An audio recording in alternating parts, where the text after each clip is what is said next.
മൂകം കരോതി വാചാലം പങ്കും ലംഘയത്തെ ഗിരിം യൽകൃപാത്തമഹം വന്ദേ പരമാനന്ദമാധവം. സഹസ്രനാമത്തിൽ 89 ശ്ലോകത്തിൻ്റെ അർത്ഥമാണ് ഇന്ന് പറയണത്.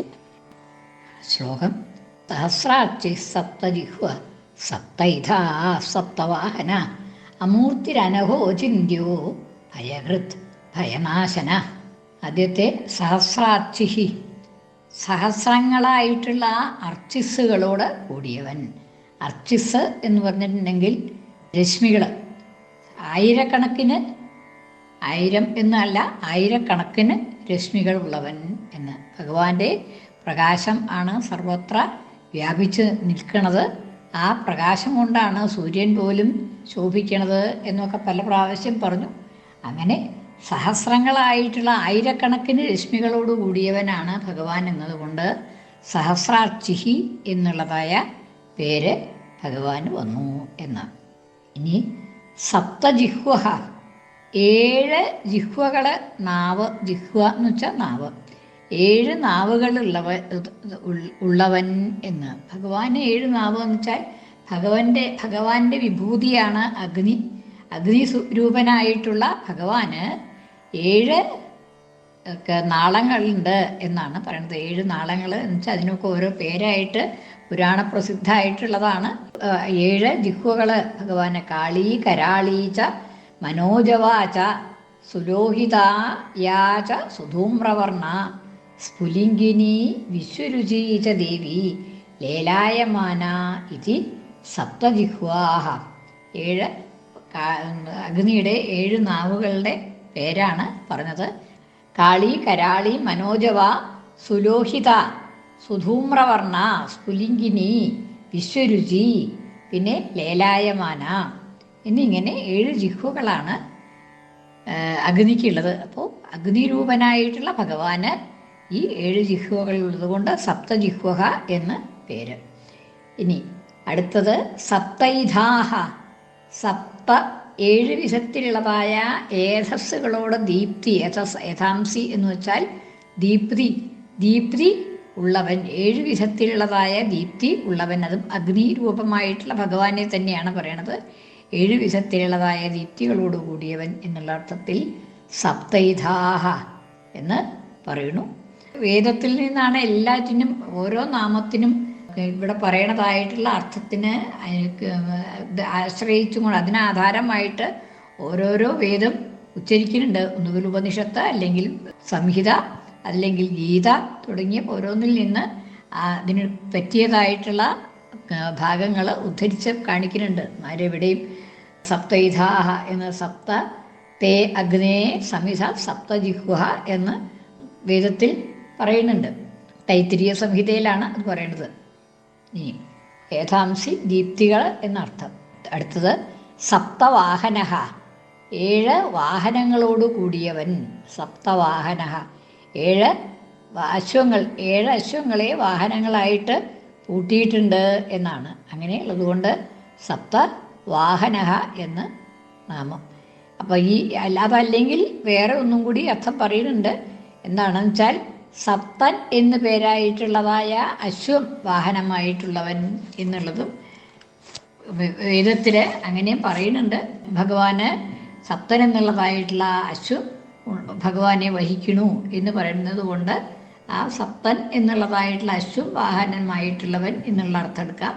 അല്ലെങ്കിൽ സപ്തവാഹനൻ എന്നുള്ളതിന് 7 വാഹനങ്ങളോടുകൂടി 7 അശ്വങ്ങളെ വാഹനമായിട്ടുള്ളവൻ എന്ന് അങ്ങനെയും അർത്ഥം എടുക്കാം എന്നാണ്. അമൂർത്തിഹി എന്ന് അടുത്ത നാമധേയം. മൂർത്തി ഇല്ലാത്തവൻ. മൂർത്തി എന്ന് വെച്ചാൽ എന്താ? മൂർത്തി എന്ന് വെച്ചാൽ നമുക്ക് ഒരു മനുഷ്യർക്ക്, നമുക്കൊക്കെ ഒരു മൂർത്തി ഉണ്ട് അല്ലേ? ഒരു ആകൃതി, ഒരു സ്ഥിരമായിട്ടുള്ളൊരു ആകൃതി ഉണ്ട്. എന്നാൽ ഇപ്പോൾ വായുവിന് അങ്ങനെയുള്ള ഒരു ആകൃതി ഉണ്ടോ? ഇല്ല. എന്താണെന്ന് വെച്ചാൽ വായു അതങ്ങനെ സഞ്ചരിച്ചു കൊണ്ടിരിക്കും. അത് എവിടെയാണെന്നുള്ളത് ഒരു നമ്മളെ പോലെയുള്ളതായിട്ടുള്ള ഒരു ആകൃതി വായുവിന് പറയാൻ പറ്റില്ല. അതുമാതിരി ജലത്തിനും അതുമാതിരിയാണ്. ജലത്തിനും ഒരു ആകൃതി, സ്വന്തമായിട്ടൊരു ആകൃതി ഇല്ല. ഒരു പാത്രത്തിലാക്കിയാൽ അതിൻ്റെ ആകൃതി വരും, വേറൊരു പാത്രത്തിലാക്കിയാൽ അതിൻ്റെ ആകൃതി വരും. അപ്പോൾ ഒരു മൂർത്തമായിട്ടുള്ള ഒരു ആകൃതി ഇല്ലാത്തത് കൊണ്ട് അതിനൊന്നും മൂർത്തികളല്ല എന്നാണ്. ഇനി അങ്ങനെ അതുമാതിരി ഭഗവാന് ഒരു മൂർത്തി എന്നുള്ളത് ഇല്ല. ഭഗവാന് മൂർത്തി ഇല്ല എന്ന് പറയുമ്പോൾ അപ്പോൾ വിഷ്ണുവിൻ്റെ രൂപം, ശിവൻ്റെ രൂപം അങ്ങനെയൊക്കെ ഉണ്ടല്ലോ എന്ന് ചോദിച്ചിട്ടുണ്ടെങ്കിൽ അതൊക്കെ സാങ്കല്പികമായിട്ടുള്ളതായിട്ടുള്ള ഓരോരോ മൂർത്തികളെ സ്വീകരിക്കുന്നതാണ്, തൽക്കാലത്തേക്ക് സ്വീകരിക്കുന്നതാണ്. പരമാത്മാവിന് അങ്ങനെ ഒരു മൂർത്തി ഇല്ലാത്തത് കൊണ്ട് പരമാത്മാവ് അമൂർത്തി എന്ന, മൂർത്തി ഇല്ലാത്തവൻ, അമൂർത്തി എന്ന ഘനരൂപമായിട്ടുള്ള ഒരു മൂർത്തി ഇല്ലാത്തത് കൊണ്ട് അമൂർത്തി എന്ന് പേര്. ഇനി അനഘ, അഖം എന്ന് വെച്ചാൽ പാപം, ദുഃഖം, രണ്ടർത്ഥമുണ്ട്. ദുഃഖം എന്നും അർത്ഥമുണ്ട്, പാപം എന്നും അർത്ഥമുണ്ട്. അനഘ എന്ന് വെച്ചാൽ ആ ദുഃഖവും പാപവും ഇല്ലാത്തവൻ അനഘ. ഭഗവാന് ദുഃഖങ്ങളൊന്നുമില്ല, ഭഗവാന് പാപം ചെയ്യലുമില്ല. അപ്പം അത് രണ്ടും ഇല്ലാത്തത് കൊണ്ട് ഭഗവാൻ അനഘ എന്നുള്ളതായിട്ടുള്ള നാമം ഭഗവാന്. അചിന്ത്യ, ഭഗവാനെ കുറിച്ച് ചിന്തിക്കാൻ സാധിക്കില്ല. എങ്ങനെയാ വെച്ചാൽ എന്തെങ്കിലും ഒരാളെ കുറിച്ച് ചിന്തിക്കണം എന്നുണ്ടെങ്കിൽ ആ ആളുടെ ഒരു രൂപം നമുക്കറിയണം, അല്ലേ? അല്ലെങ്കിൽ ഏതെങ്കിലും തരത്തിൽ ഏതെങ്കിലും ഗുണങ്ങൾ ഭഗവാന്റേതായിട്ടുണ്ടെങ്കിലേ ഭഗവാനെ കുറിച്ച് ചിന്തിക്കാൻ പറ്റുള്ളൂ. ത്രിഗുണങ്ങൾക്ക് അതീതനാണ് ഭഗവാൻ. അപ്പോൾ ഭഗവാനെ കുറിച്ച് ഇന്ന വിധത്തിൽ എന്ന് ചിന്തിക്കാൻ നമുക്ക് സാധിക്കില്ല. അതാണ് നമ്മൾ സവികൽപ്പ സമാധിയിൽ അങ്ങേയറ്റം വരെ എത്തണത് വരെ നമുക്ക് ഭഗവാന്റെ രൂപം ചിന്തിക്കാൻ സാധിക്കും. പക്ഷെ ആ സവികൽപ്പ സമാധി കഴിഞ്ഞു കഴിഞ്ഞാൽ പിന്നെ ആ നിർവികൽപ്പത്തിലേക്ക് കടക്കുമ്പോൾ പിന്നെ ഭഗവാനെ ഒരു തരത്തിലും ചിന്തിക്കാൻ സാധിക്കില്ല. എന്താണെന്ന് വെച്ചാൽ പിന്നെ ഭഗവാനായിട്ട് അവിടെ ലയിച്ചു കഴിഞ്ഞു. അപ്പോൾ പിന്നെ ഭഗവാൻ വേറെ ഒരു എൻറ്റിറ്റി അല്ലാത്തത് കൊണ്ട് ഭഗവാനെ കുറിച്ച് ചിന്തിക്കാൻ പറ്റില്ല എന്നുള്ളതാണ്. അചിന്ത്യ, ഭഗവാന്റെ രൂപം എന്താണ്, ഗുണഗണങ്ങൾ എന്താണ്, ധർമ്മങ്ങൾ എന്താണെന്നുള്ളതൊന്നും നമുക്ക് ചിന്തിക്കാൻ സാധ്യമല്ല എന്നുള്ളത് കൊണ്ട് ഭഗവാൻ അചിന്ത്യനാണ്. അനഘോചിന്യ എന്ന് പറഞ്ഞു. ഇനി ഭയകൃത് ഭയനാശന, ഭയകൃത് എന്ന് പറയുമ്പോൾ ഭയത്തെ ഉണ്ടാക്കുന്നവൻ. പാപം ചെയ്യുന്നവർക്ക്, അധർമ്മം പ്രവർത്തിക്കുന്നവർക്ക് ഭയത്തെ ഉണ്ടാകുന്നു. ഭഗവാന്റെ നിന്നുള്ളതായിട്ടുള്ള ശിക്ഷ എന്തായിരിക്കും എന്ന് നിശ്ചയമില്ലാത്തതുകൊണ്ട് ഭഗവാനെ ഭയം ഉണ്ടാകുന്നു. അങ്ങനെ ഭയം ഉണ്ടാക്കുന്നവൻ, അസന്മാർഗികമായിട്ടുള്ള മാർഗത്തിൽ കൂടി സഞ്ചരിക്കുന്നവർക്ക്, തെറ്റായ മാർഗത്തിൽ കൂടി സഞ്ചരിക്കുന്നവർക്ക് ഭയത്തെ ഉണ്ടാക്കുന്നു. എന്നാൽ അതല്ല, നേരെ മറിച്ച് തെറ്റായിട്ടുള്ളതൊന്നും ചെയ്യണില്ല എന്ന് വെച്ചാൽ പിന്നെ ഭയപ്പെടാനുമില്ല.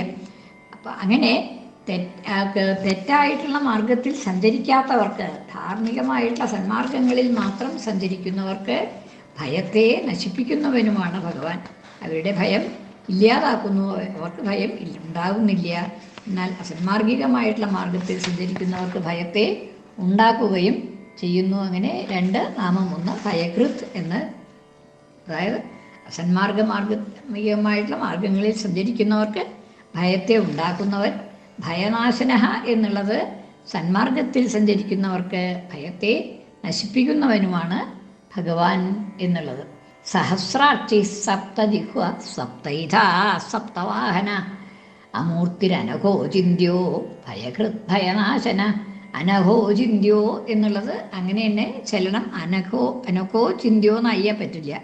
അനഘ അചിന്ത്യ എന്നാണ് അവിടെ പദം മുറിക്കുക. അപ്പോൾ അത് വ്യക്തമാവത്തക്ക വിധത്തിൽ അനഘോ ചിന്ത്യോ എന്ന് ചെല്ലണം.